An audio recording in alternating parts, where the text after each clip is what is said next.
చంద్రబాబు నాయుడు గారు నిన్న మే 29న సుప్రీంకోర్టులో ఒక ఆర్డర్ రావడం మీరు చూశారు. Ancient pattern Pentecostal church gospel to the unreached millions నేను స్థాపించాను. దాని ద్వారా లక్షల మంది అనాథులకు, వితంతులకు తెలుగు రాష్ట్రాల్లో 28 మన దేశం రాష్ట్రాల్లో సేవ చేయడం మీరే అనేక సార్లు వచ్చి చూశారు, పొగిడారు కూడా.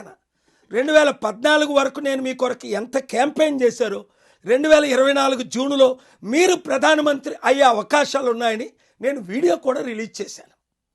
ఏది ఏమైనప్పటికీ మీరు 2024 జూన్లో ముఖ్యమంత్రి అయిన దగ్గర నుండి ఆంధ్రప్రదేశ్ హైకోర్టులో మేము సిఆర్పిలు నేను తీసుకొచ్చిన విశాఖపట్నం కోర్టు ఆర్డర్ 4th ఎడిషనల్ది వేసాము.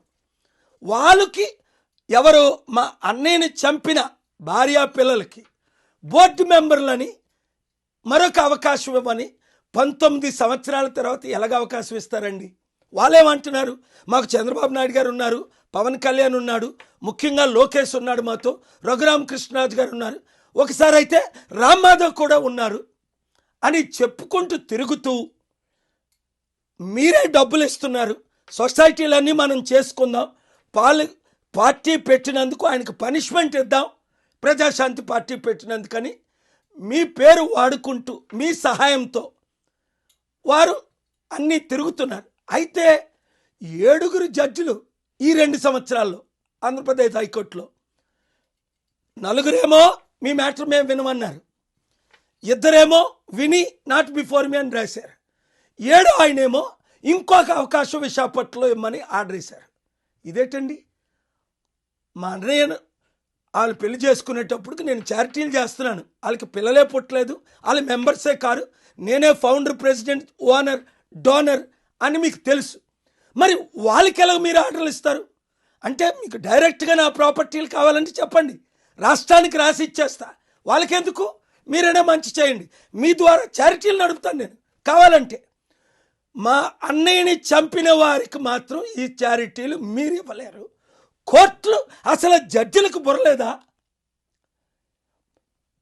ఇన్నిసార్లు డిస్మిస్ అయిన తర్వాత లోవర్ కోర్టు నుంచి, డిస్ట్రిక్ట్ కోర్టు నుంచి, 2 హైకోర్టుల నుంచి, సుప్రీంకోర్టులు 19 సంవత్సరాలు డిస్మిస్ అయిన తర్వాత మరో అవకాశం ఇమ్మని ఎలాగంటారు?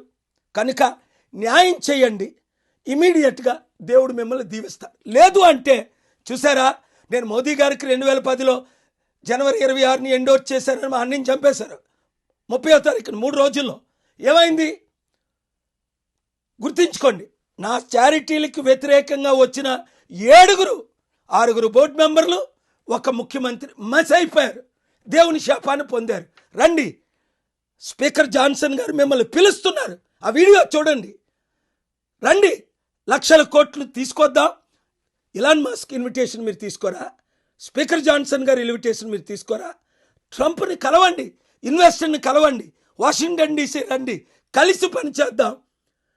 గతం ఏదైనా నేను ఎప్పుడైనా 30 సంవత్సరాలుగా మీకు అభిమానే కదా, న్యాయమే చేశాను కదా, మరలా కలిసి పనిచేద్దాం.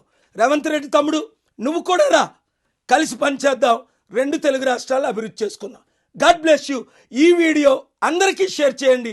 న్యాయము జరగకపోతే 1, 2, 3 వారాల్లో నేను వాషింగ్టన్ డీసీ, న్యూయార్క్, ఇండియన్ ఎంబసీల ముందు, ఇప్పుడు మోదీ గారు, అమిత్ షా, సీజే లెటర్లు రాసిన తర్వాత, సిబిఐ డైరెక్టర్ లెటర్ రాసిన తర్వాత ఎవరి జడ్జిలు ఎందుకు అన్యాయం చేశారు, ఏ రాజకీయ నాయకులు ఇన్వాల్వ్ అయ్యారు, మీ చిట్ట అంతా బయటకు లాగుతా, దేవుని శాపానికి మీరు గురవుతారు.